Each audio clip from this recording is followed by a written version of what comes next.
at a lot of shows that I do, there's always motorbikes there and I don't know enough about them. So I'm going to start by learning to ride a motorbike. I haven't really done that much prep for this. This is it. Give it a test. And I've got my results.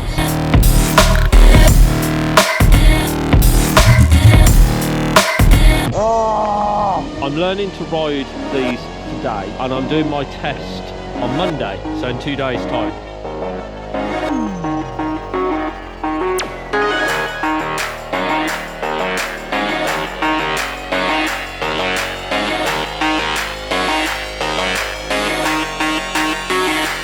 I have a puddle around my testicle. Today is Mod 2 test day.